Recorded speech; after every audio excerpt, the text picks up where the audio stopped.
Hello, j'espère que tu vas bien. Je suis trop contente de te retrouver aujourd'hui, déjà parce que après une semaine de calvaire, quand tu écouteras cet épisode, normalement, je serai dans un avion pour retrouver mes parents à Bordeaux pendant quelques jours pour être auprès d'eux, passer un peu du temps avec eux parce qu'ils ne sont pas éternels. Et en même temps, du coup, j'ai décidé de me prévoir 2 trips en Europe avant de rentrer à Bali. Donc je m'étais dit que c'était quand même important de revenir sur ce qui s'était passé. Surtout, j'avais envie de t'expliquer en fait comment s'est passé mon lancement. Parce que si tu ne le sais pas, j'ai clôturé la session de VTP lundi, enfin dans la nuit de lundi à mardi pour moi étant à Dubaï avec le décalage horaire. Encore une fois, cet épisode est un peu moins à chaud que celui de la semaine dernière, mais les événements sont quand même très très très récents et je me dis que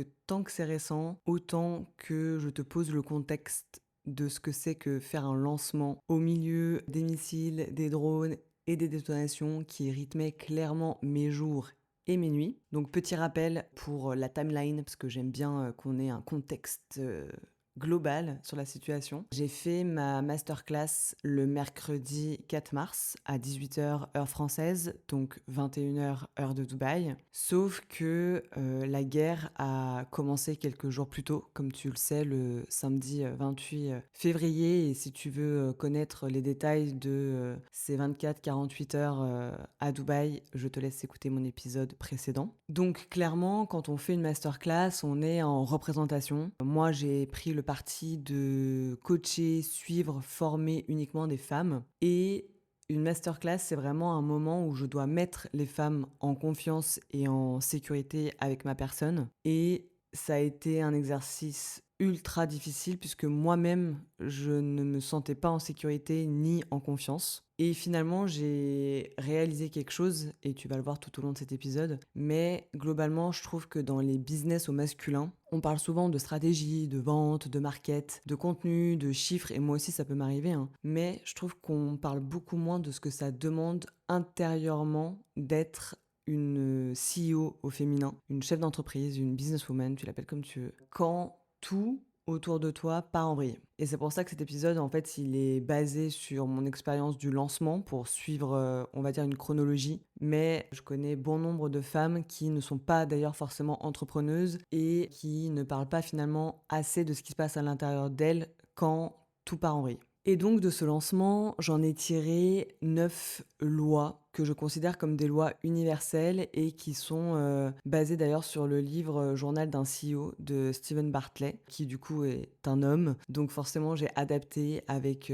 moi la femme que je suis aujourd'hui. Et ces 9 lois, comme je t'ai dit, elles sont basées sur mon lancement, mais elles vont t'intéresser aussi pour ta vie personnelle, que tu sois maman, célibataire, pas célibataire, trentenaire, quarantenaire, etc. Vraiment, je pense que ça peut parler à toutes les femmes. Donc, comme je suis une personne un minimum structurée et que là, je vais un peu mieux, j'ai quand même noté les 9 lois dont je voulais te parler aujourd'hui. Mais après, comme tu le sais, je vais juste te raconter en fait ce que ça m'a créé durant toute cette semaine de lancement. On est donc le mercredi 4 mars, ça fait très exactement un mois que je communique sur cette masterclass, j'ai commencé à en parler le 4 février, et forcément, tu t'en doutes, quand j'ai commencé à parler de cette masterclass, j'étais à 1 milliard de lieues d'imaginer dans quel contexte j'allais devoir la réaliser. Parce que donc, je te remets le contexte, quand on est en temps de guerre. En tout cas, c'est comme ça que ça s'est passé à Dubaï. C'est des alertes sur ton téléphone tout le temps, c'est des sirènes partout dans la ville, c'est des missiles interceptés dans le ciel avec des détonations de dingo. Bref, le fait est que on est le mercredi 4 mars, il est 21h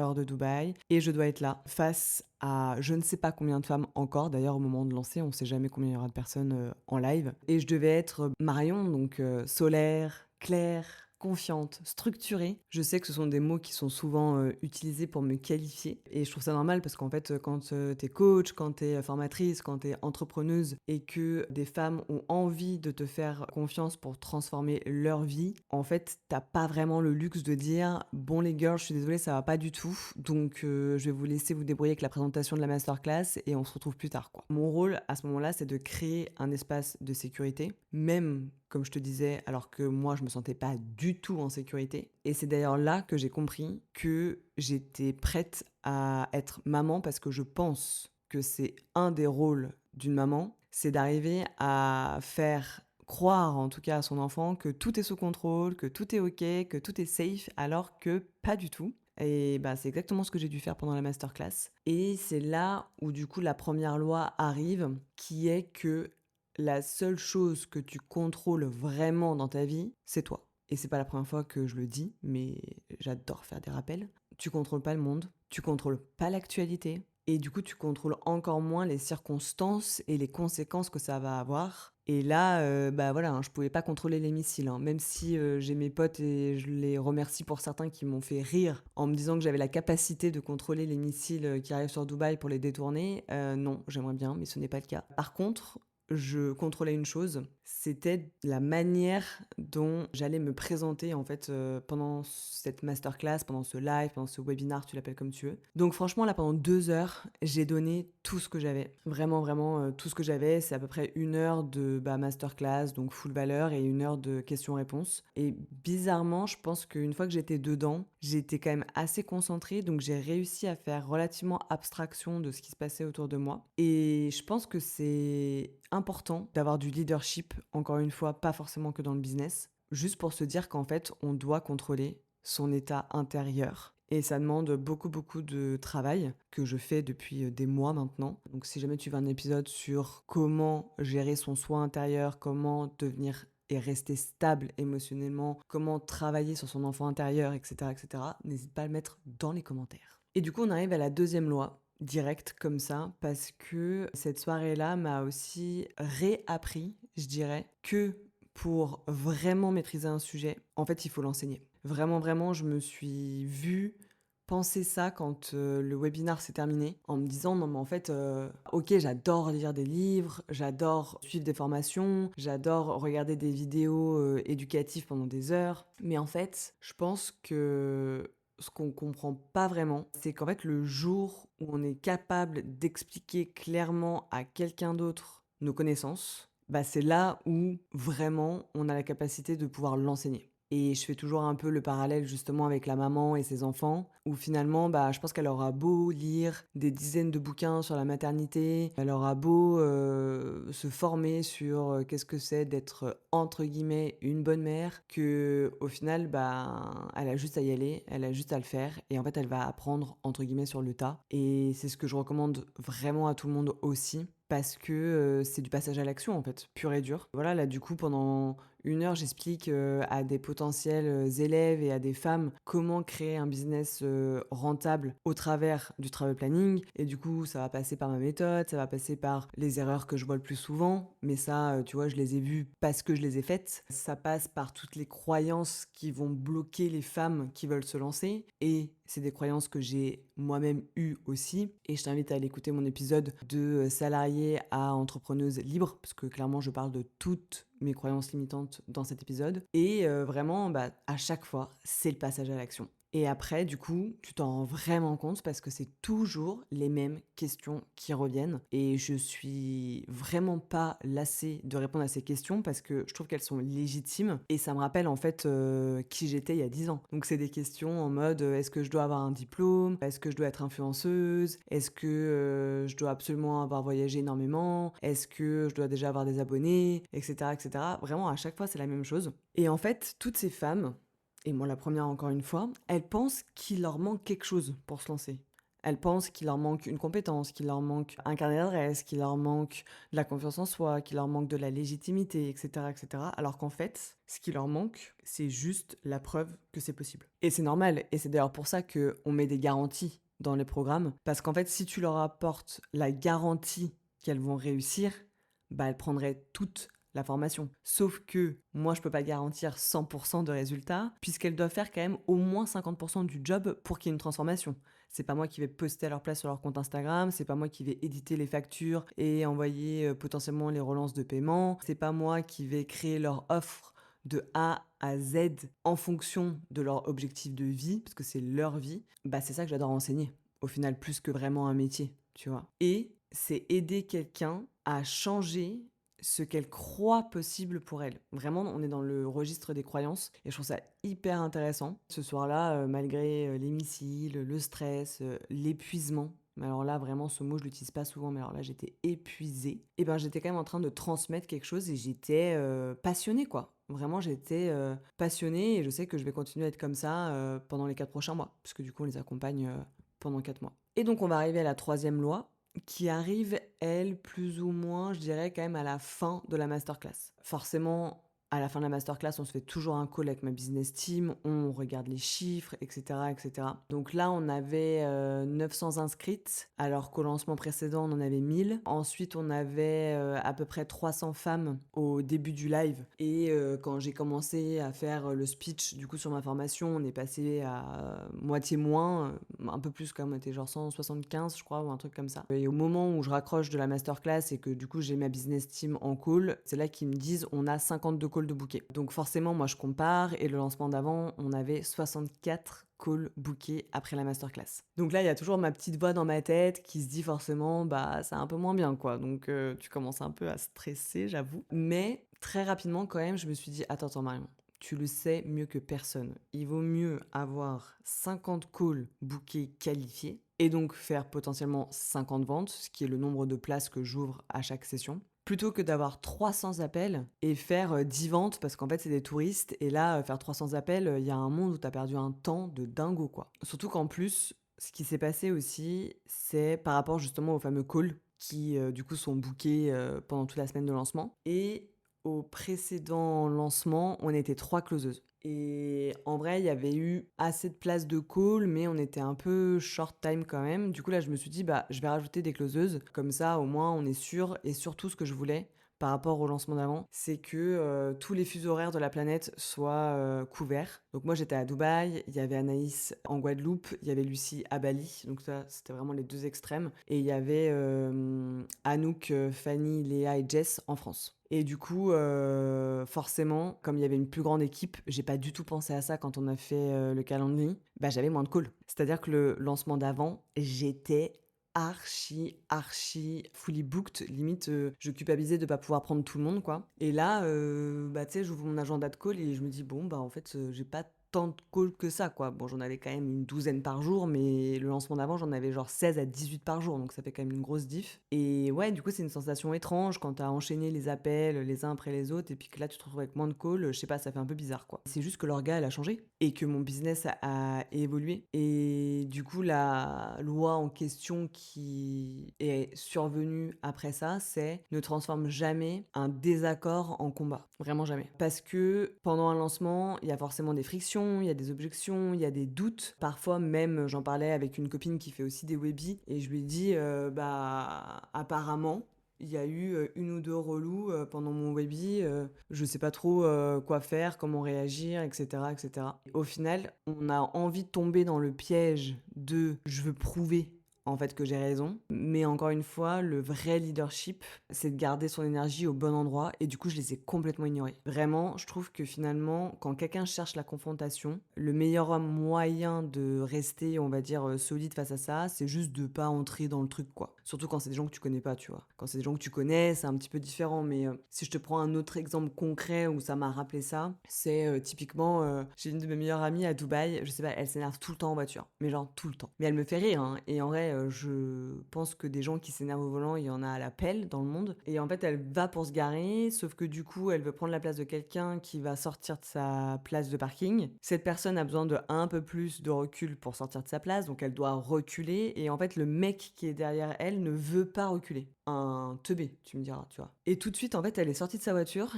et elle est partie embrouiller le mec derrière elle, quoi. Mais en fait, moi, ça, c'est un truc que je fais jamais. Moi, je reste dans ma voiture, je recule, je recule, je recule, je recule. Frère, si je te touche, bah, c'est pas moi qui suis en tort, parce que moi, j'ai mis mes feux de recul, donc c'est toi qui étais pas attentif, donc c'est toi qui es en tort. tu vois? C'est vraiment ce truc de garder son énergie pour soi et ne pas, flancher, face, à la confrontation et que des fois, ne pas être d'accord, il vaut mieux le garder pour soi, quoi. Et donc on va arriver à une nouvelle loi qui est que le lendemain de la masterclass, les calls commencent. Donc mes closeuses commencent à enchaîner les appels, avec toutes les femmes qui ont booké, pendant la masterclass, moi aussi, je commence les miens et là, en fait, je me rends compte que ça va vraiment pas être un lancement normal. Vraiment faire un lancement pendant une, guerre, c'est spécial, quoi. C'est genre une autre expérience et en fait, comme ça m'est jamais arrivé, j'ai rien pu anticiper. Donc la contrôle fric que je suis était, encore une fois, sortie de sa zone de confort fois 1000, mais vraiment fois 1000, quoi. Parce que, en fait, j'ai commencé à faire des calls et en fait, mon téléphone avec, l'alarme là, horrible, arrêtait pas de sonner. Quand c'était pas mon téléphone, c'était, l'alarme de la tour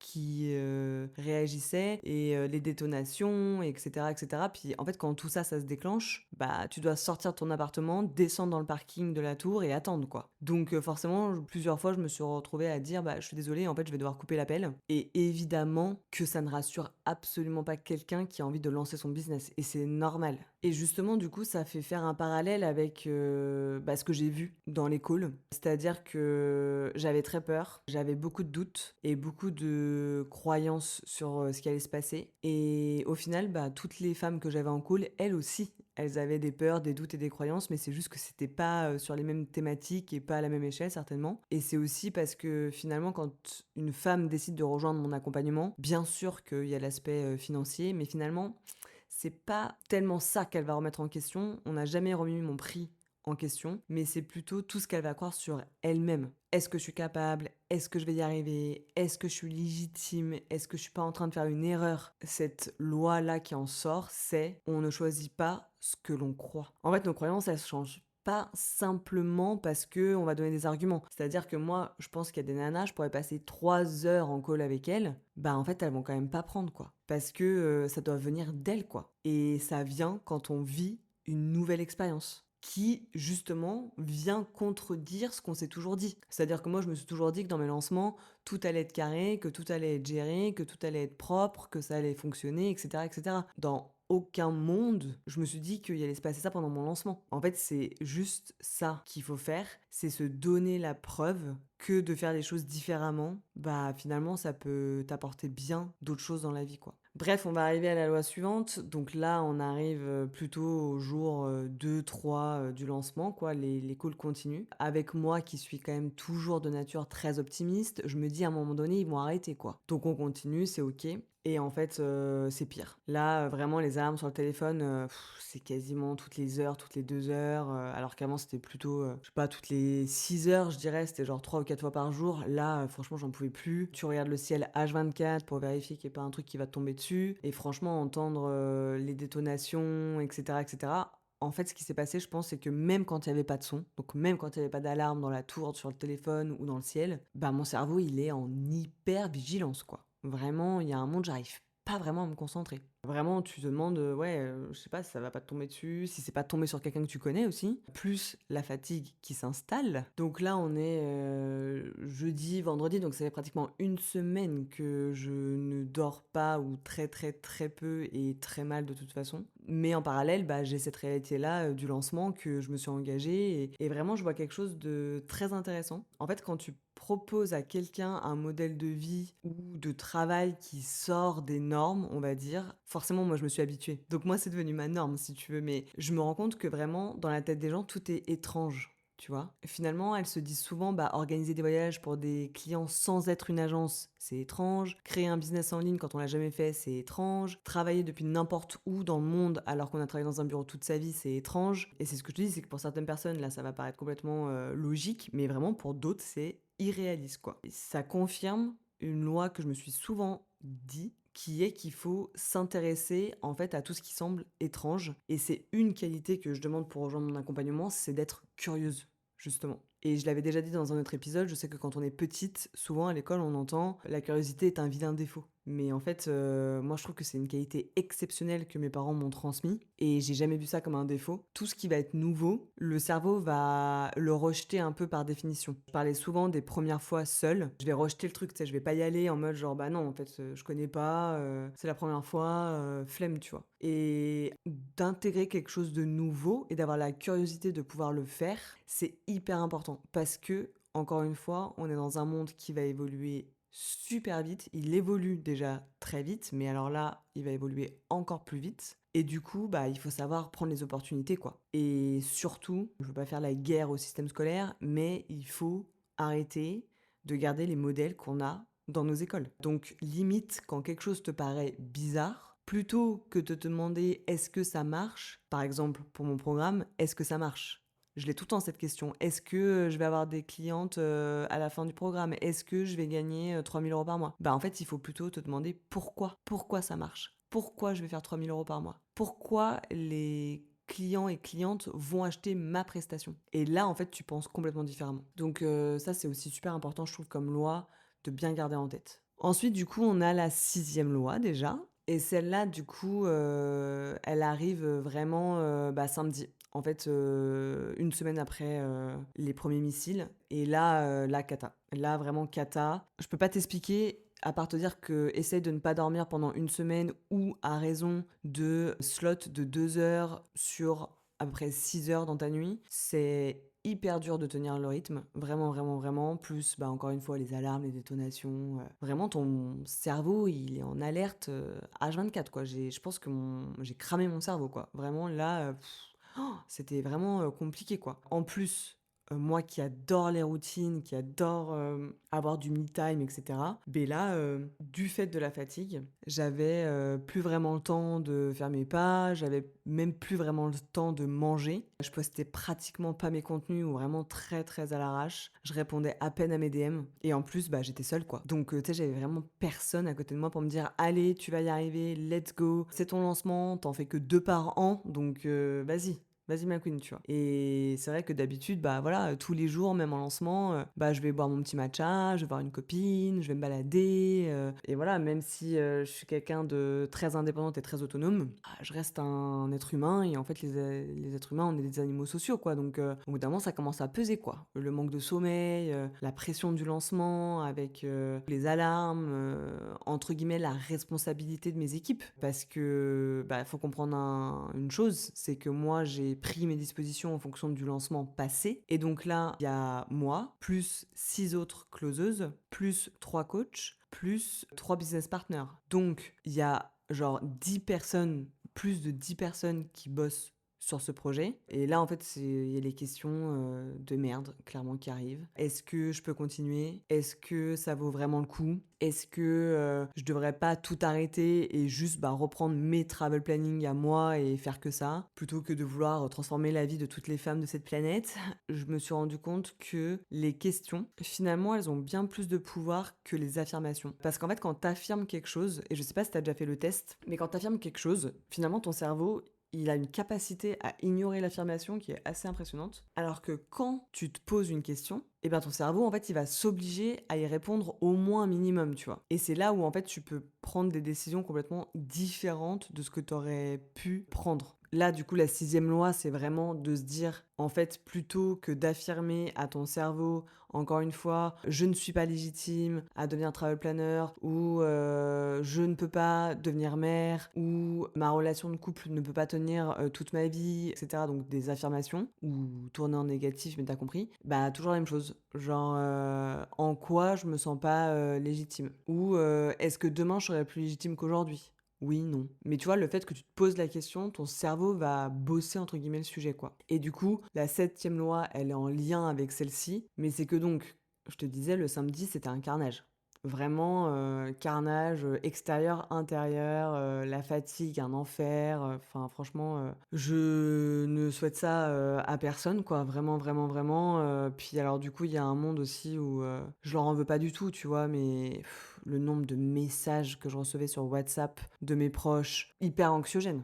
Hyper anxiogène. L'Iran va faire ci, l'Iran va faire ça, et puis les UAE vont répondre ci, et puis il va se passer ça, et puis ça a pété à tel endroit, et gna gna gna gna gna gna. Enfin, Vraiment, j'en pouvais plus. J'en pouvais plus. Du coup, ce fameux samedi, j'ai un petit créneau de, 30 minutes ou peut-être même 1 heure, je crois, entre 2 calls et je prends mon téléphone et j'écris un message. Un message que du coup, je vais envoyer à toute mon équipe, donc les closeuses, les coachs et mes business partners pour leur dire que on arrête, en fait. On arrête, honnêtement, je peux pas. Mon corps ne peut pas, mon psychologique ne peut pas, enfin nerveusement, vraiment il y a rien qui va, quoi. Les alarmes, ça me rendait ouf, le manque de sommeil, ça détruit, mais ça détruit tellement tout. Le manque de sommeil, c'est un truc de malade et voilà et du coup vraiment j'écris le message dans mes notes et tu sais, je clique sur copier-coller et je sais pas pourquoi du coup, je suis dans mes notes, donc je quitte notes et en fait, au lieu d'aller dans WhatsApp, je vais sur Instagram. Voilà. Genre, typiquement quand tu es ultra épuisé, tu réfléchis pas. Au moment où j'ouvre Instagram, signe ou pas de l'univers, t'appelles ça comme tu veux, j'ai une publication qui apparaît. Et alors, je pourrais plus du tout te dire exactement ce qui était écrit, mais grosso modo, c'était écrit n'abandonne pas, quoi. Et au final, entre ça et le fait que depuis plusieurs mois, je travaille aussi énormément sur mes décisions qui peuvent être impulsives. Donc encore une fois, je pense que c'est une très bonne chose de savoir prendre des décisions très rapidement, mais avec moins d'impulsivité, quoi, un peu plus réfléchi. Je me suis dit, attends, respire, prends pas cette décision maintenant, tu reviendras plus tard à ça, quoi. Et en fait, bah, le temps passe, puis bah, juste, j'abandonne pas, quoi. Et là, c'est vraiment du coup cette 7e loi qui est qu'en fait, l'histoire que tu te racontes sur toi-même, elle doit être non négociable. Est-ce que moi, je suis quelqu'un qui abandonne? Jamais. Est-ce que je suis quelqu'un qui va toujours trouver des solutions? Of course. Et d'ailleurs, je le dis souvent à mes amis, un problème égale une solution. S'il y a pas de solution, c'est qu'il y a pas de problème. Juste le fait de penser comme ça, mon cerveau imprime que je ne suis pas quelqu'un qui abandonne. La graine s'installe, s'installe, s'installe et bon, du coup, tu l'as compris, j'ai pas abandonné, j'ai jamais envoyé de message, je l'ai jamais dit à ma team. En fait, voilà, j'ai beaucoup, beaucoup, beaucoup gardé pour moi aussi toute cette semaine-là. Et donc, j'envoie pas le message. Et on va arriver donc à la 8e loi, qui est qu'en fait, bah, tenir mentalement comme ça va, mais vraiment tenir sans dormir, sans manger, sans même décharge physique, hein, c'est ce que je te disais, j'avais même pas le temps d'aller faire mes pas, alors aller à la salle encore moins, hein. Et je me suis dit: «Bon, là, je vais quand même appeler un pote pour, me requinquer un peu», hein, donc on est toujours le samedi, hein, tout s'est passé, le samedi, hein. Et donc du coup, je me décharge un petit peu. Ça m'a fait prendre conscience d'une chose, c'est que, OK, je peux pas changer le contexte, OK, je peux pas arrêter les missiles même si on me dit que potentiellement un jour j'en serais capable. Je peux pas arrêter les alarmes. Bon, alors j'ai fait quelque chose qu'il fallait absolument pas faire, mais dans la nuit de samedi à dimanche, j'ai éteint mon téléphone et en fait, quand tu éteins ton téléphone, bah, tu peux pas recevoir l'alarme. Donc je me suis dit: «C'est toujours ça de gagner» parce que vraiment cette alarme, mais mon angoisse, bah, mon corps, réagit encore énormément, à des bruits qui ressemblent, quoi. Mais par contre, je peux changer ma manière de gérer le lancement. Parce que ne pas abandonner, c'est cool, mais en fait, d'un autre côté, je me suis dit: «Attends, mais il reste encore 2 jours» et souvent, c'est d'ailleurs dans les 2 derniers jours où tout se joue sur un lancement, tu vois? Et je me suis dit: «En fait, les 2 derniers jours, je peux pas faire ça, en fait. Enfin, je peux pas les gérer, ça va être que de pire en pire. Du coup, je risque de mettre une mauvaise énergie, une mauvaise onde dans les différents groupes, que ce soit le groupe de mes closeuses, le groupe de mes coachs ou le groupe de mes business partners. Du coup, je dis à tout le monde, OK, vous savez ce qu'on va faire? C'est que là, en fait, je vais reschedule tous les calls auprès de toutes les closeuses. Et moi, en fait, je suis en backup pour un second call si vous n'arrivez pas à closer pendant le vôtre, quoi. Et du coup, bah, vous me dites, j'envoie un mail, j'envoie le lien pour qu'elle puisse booker un call avec moi, donc on recrée un autre Calendly et comme ça, moi, j'ai que des deuxièmes calls, donc entre guillemets, les nanas qui reprennent un call, c'est qu'elles sont quand même chaudes et vraiment intéressées, donc en termes de charge mentale, j'ai pas besoin de leur réexpliquer tout ce qu'il y a dans le programme, j'ai pas besoin de leur réexpliquer la durée, le prix, qu'elles auront une coach en one-one, enfin, tout ça, c'est déjà acquis en tout cas. Et moi, vraiment, je dois me focus plus sur les barrières et les croyances limitantes, qui est quand même ma zone de génie. Et de là, en fait, bah, ça me permet de faire des choses basiques, genre me faire à manger. Voilà, voilà. Sortir prendre l'air, faire mes pas. Et en plus, entre-temps, bah, comme j'arrivais pas à dormir, j'ai écrit à ma biologiste sur WhatsApp en lui disant que bah, là, en fait, avec ce que je vis, il va vraiment falloir que je me supplémente encore plus que ce que je faisais déjà. Qu'est-ce qu'elle me recommande? Et du coup, bah, grâce à elle et ses conseils, en fait, c'est la 8e loi qui est méga importante. Mais il faut comprendre que quand ton corps est sous stress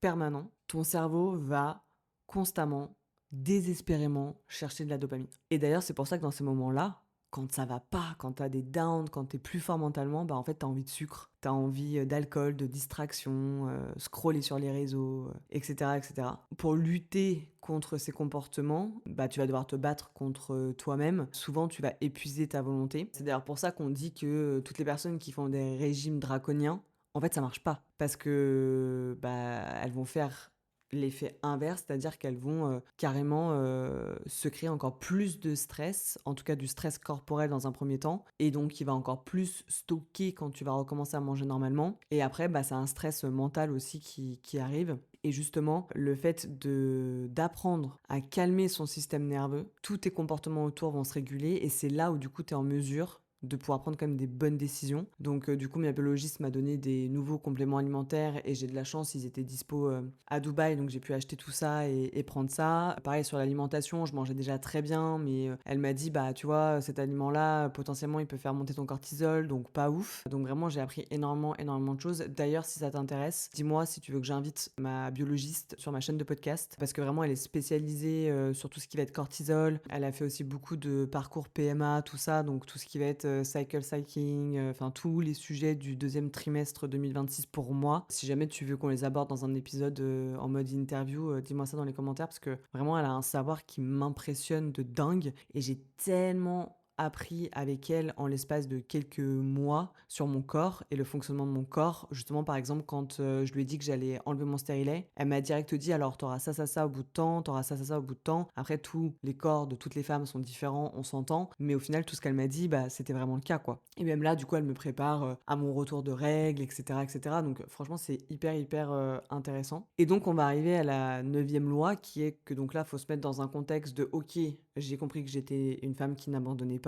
J'ai repris un peu du poil de la bête, entre guillemets, parce que même si le sommeil et le sport, c'est toujours pas ça, au moins j'ai l'alimentation et les compléments alimentaires. Et finalement, pour une femme, c'est limite ce qui est le plus important avec le sommeil, bien sûr. Mais c'est juste que, à ce moment-là, en fait, tout a commencé un peu à se stabiliser. Alors, pas le contexte extérieur, hein, mais en tout cas, moi, à l'intérieur, c'était déjà un peu plus contrôlé, j'ai envie de dire. J'ai compris qu'il était super important. Alors, je te dis que j'ai compris. En fait, je le savais déjà, mais je pense que dans ce contexte-là, je l'ai encore plus appris qu'il faut toujours se donner sa priorité. En gros, vraiment se prioriser surtout au niveau de la santé. Souvent, je te l'ai dit d'ailleurs, et à tort, hein, mais moi j'adore faire des stratégies, j'adore le marketing, j'adore bah voilà, la vente, le chiffre d'affaires, le business quoi, j'adore ça, vraiment j'adore ça. Mais j'avais oublié qu'en fait si je vais pas bien, bah mon business va pas bien aller quoi. Donc finalement tout repose sur moi, mon énergie, mon corps, mon système nerveux. Ton corps en fait ça va être le seul véhicule de toute ta vie qui va te permettre de créer, qui va te permettre d'entreprendre, de voyager, d'aimer, de construire, etc. Et en fait, si tu te casses, et ben, en fait, tout ce qu'il y a autour, tout ce que tu auras construit, etc., ça va juste partir en vrille, quoi. Donc, ouais, ça, c'est vraiment la 9e loi, mais je dirais qui est finalement la plus importante. Et je sais que je suis une très grande privilégiée quand je dis ça. Avoir un sommeil dans un matelas exceptionnel, c'est la base. Se nourrir de produits frais et non transformés, c'est la base. De pouvoir se supplémenter avec des bons compléments alimentaires où on va te conseiller sur la compo, etc., c'est la base. Prendre l'air et aller faire du sport et prendre soin de sa santé physique, c'est la base. Et je sais que c'est beaucoup de privilèges pour une femme comme moi, mais justement, j'ai envie de montrer que je suis digne de ces privilèges. Et c'est pour ça que, au final, même si c'était sans doute de toute ma carrière, je pense, le lancement le plus chaotique, le plus stressant, le plus imprévisible, bah finalement c'est peut-être celui qui va le plus m'apprendre quoi. M'apprendre autant sur Marion la femme que sur Marion la CEO quoi. Une fois que tu as traversé une semaine comme ça, vraiment c'est quand je repense à ce lancement, je me dis mais putain mais c'est lunaire ce que j'ai réussi à faire quoi. Il y a un monde où je me dis mais en fait là il peut me tomber n'importe quoi sur la tronche à part mourir, franchement, je serais en capacité de gérer, quoi. Donc, pour ce lancement, j'ai fait une masterclass pendant une guerre. J'ai closé des clientes pendant que des alarmes se déclenchaient. Je descendais dans un parking entre deux appels parce qu'on me disait attention, missile en approche. Et donc, tu t'en doutes, même si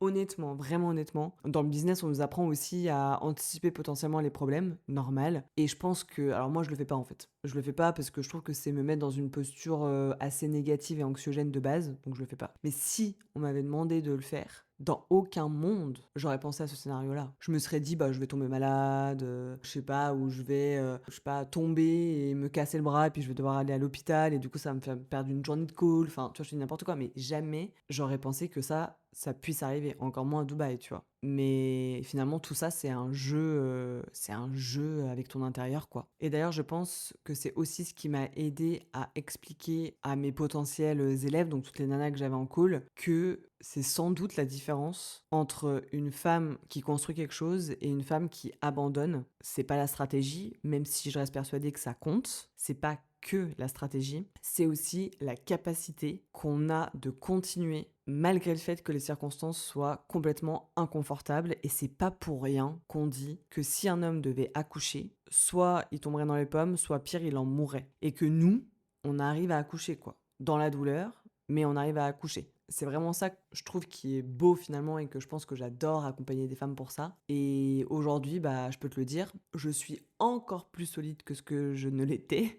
Je pense que j'étais déjà bien solide, mais alors là, je pense que je suis devenue un roc. Et aussi, ça m'a déclenché quelque chose que je pensais pas du tout et que je conscientisais pas du tout. Et qu'au final, c'est vraiment le signe que là, d'avoir mis des coachs en one-one avec mes élèves, que en fait, j'ai jamais envie qu'elles se sentent seules. J'ai jamais été aussi seule de ma vie que pendant ce lancement-là. Et peut-être deux, trois autres événements qui sont arrivés ces deux, trois dernières années, mais voilà, c'était pas aussi intense psychologiquement parlant, je dirais. Vraiment, du coup, là, dans aucun monde, je vais les laisser seuls. Vraiment, vraiment pas. Donc, si t'as écouté cet épisode jusqu'au bout et que tu traverses une période chaotique qui n'est pas forcément en lien avec une guerre ou le lancement d'un business, pas du tout. Juste, si en ce moment tu as la sensation que ton monde est chaotique, rappelle-toi d'une chose, c'est que tu ne peux rien contrôler à part la manière dont tu vas choisir de continuer. Et ça, quand tu décides de ça, ça va transformer ta vie. Vraiment. Donc voilà, c'était un peu les coulisses de mon lancement et le prochain aura lieu en septembre. D'ailleurs, si tu veux dès maintenant t'inscrire sur la liste d'attente, eh ben, on te met le lien dans la description. N'oublie pas de t'abonner et de noter ma chaîne de podcast. Et du coup, on se retrouve la semaine prochaine pour un nouvel épisode de La Comète.